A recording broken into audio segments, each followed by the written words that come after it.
bertanya, kemudian karena saya tanya ke Ustaz Zaim itu ya, Ustaz Zaim itu ketika nanya maksudnya apa, kamu maksudnya apa, kamu gini itu maksudnya apa, justru kita dibuat apa namanya, iya apa ya, ternyata kita pertanyaan kita tuh ngambang.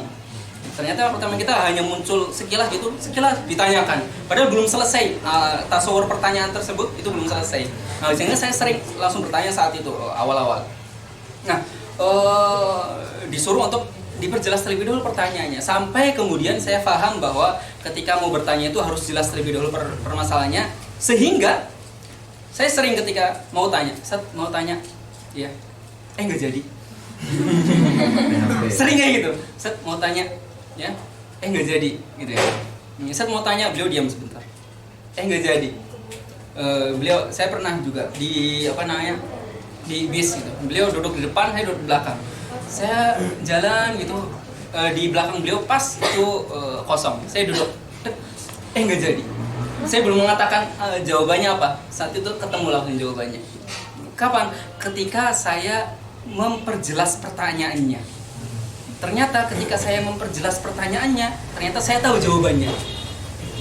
Nah, jadi makanya saya mengatakan tadi renungkan terlebih dahulu, renungkan terlebih dahulu.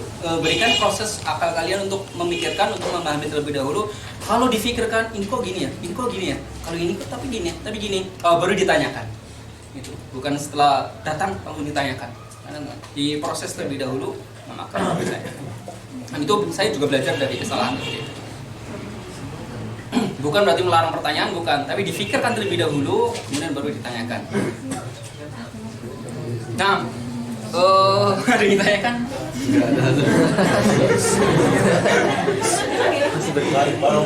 Baru diproses.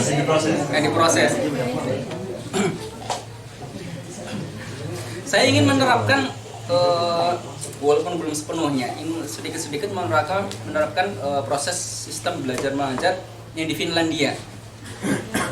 Ya, yang pernah dengar saya bicara Finlandia langsung nyambung. Tapi yang belum, intinya saya ingin memberi waktu kalian untuk memikirkan terlebih dahulu, merenung terlebih dahulu. Kalau di sana itu setiap pelajaran itu setiap 45 menit itu berhenti, silakan direnungi. Istirahat sebentar, direnungi, habis itu baru lanjut lagi. Jadi tidak dicekoki dari awal sampai akhirnya.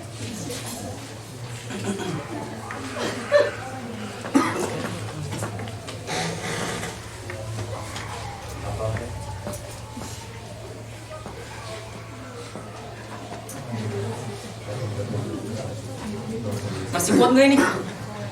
Udah lemes ya? Ada yang Wahyu lapar katanya. Kebetulan ada piket, jadi tidak minta. Piket saya tahu ya. Sama gitu piket dari bagian ini.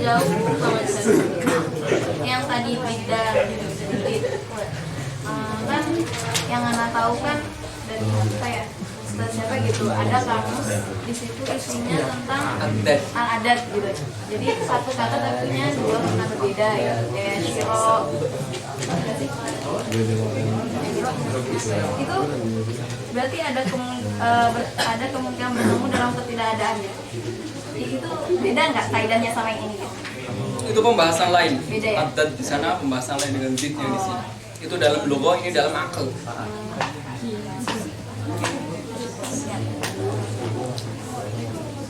Nah, bentar aja Pak nih.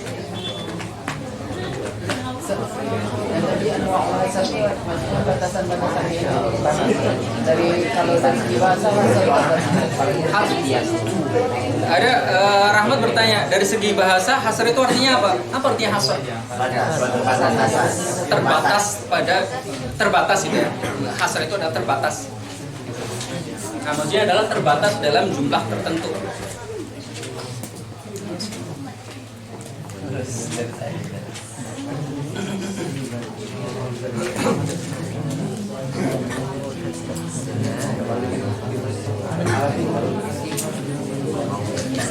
Kita belum masuk ke kitab ya? belum di muka lima. Masih jauh, ha? Seolah-olah. Ini muka lima nggak sih? Nah, mukadimah selanjutnya ini ringan, sedikit ringan tapi harus disampaikan. Artinya apa? Artinya untuk menghasilkan sebuah ilmu yang bersifat tasawwur nazari membutuhkan ilmu, membutuhkan kaidah-kaidah. Untuk menghasilkan ilmu ini membutuhkan ilmu dengan ilmu artinya berbeda. Ya. Nah, untuk membutuhkan ilmu membutuhkan masail, membutuhkan qawaid untuk bisa mencapai ilmu. Ilmu tasawwur nazari dengan ilmu tasdiq nazari. Bukti orang yang tidak menggunakan mantik dia nanti akan salah. Misalnya adalah dalam ungkapan semacam ini. Ada yang nggak hadir sekarang? Insyaallah Ada yang nggak hadir sekarang? Alhamdulillah. Insyaallah ada semua. Anggap hari ini misal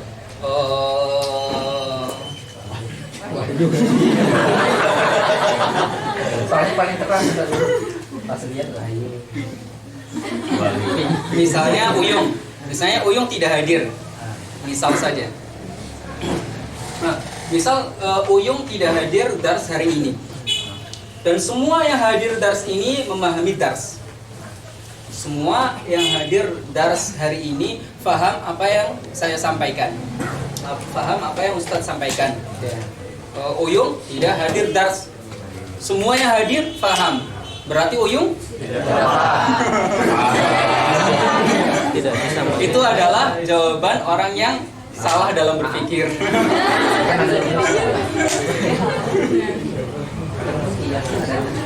Dari mana kalian bisa memastikan bahwa Uyung tidak paham?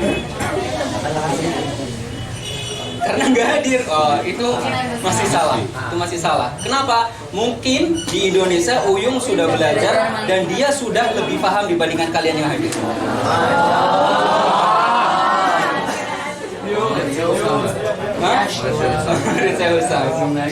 Jadi Uyung tidak hadir dar sekarang dan semua yang hadir dar sekarang paham apa yang disampaikan Ustadz, itu tidak kemudian menjadikan hasilnya pasti Uyung tidak paham dars yang sekarang. Mungkin ada kemungkinan paham, ada kemungkinan tidak paham. Artinya apa? Tidak bisa menghasilkan natijah. Berarti kemungkinannya cuma Apa? Apa? Jadi itu adalah kan sebuah kumpulan premis. Premis pertama apa? Uyung tidak hadir. Premis kedua apa? Semua yang hadir paham dars. Nah, natijahnya ketika kalian mengatakan berarti Uyung tidak paham, itu telah menghukumi bi ghairi ilmin. berarti matematika. Siapa yang bilang? Kan matematika kan gitu kan Ustaz. Iya, jadi PQR jadi jawabannya PR gitu. Oh, nah. PQR jadi jawabannya PR gitu. Jadi Nanti akan ada kaidahnya dan itu belum selesai. matematika nggak pakai mantik ya? Matematika pakai mantik jelas. Pakai mantik. Cuma itu kaidahnya belum jelas, belum selesai. Kenapa? Karena nanti dalam penyusunannya ada rumusnya. Ada rumusnya. Kalau kita melihat tadi, coba bedakan. Saya ganti. Uyung tadi tidak hadir. Sekarang saya mengatakan Uyung hadir dars hari ini. Semua yang hadir dars hari ini paham. Hasilnya apa? Uyung paham. Kenapa? Uyung bagian dari yang hadir. Uyung hadir dars hari ini. Semua yang hadir paham. Berarti Uyung paham. Padahal yang dibuang apa? Hanya tidak. Hanya satu lafaz tidak. Menghasilkan natijahnya berbeda. Nah, nanti ada kaidahnya di sana, nanti dinamakan qadhiyah hamliyah yang mujabah. Ini hamliyahnya adalah hamliyah syakhsiyah, mujabah. Nanti ada qadhiyah syakhsiyah mujabah. Qadhiyah syakhsiyah hamliyah mujabah. Qadhiyah hamliyah syakhsiyah mujabah. Dengan qadhiyah hamliyah syakhsiyah kulliyah mujabah.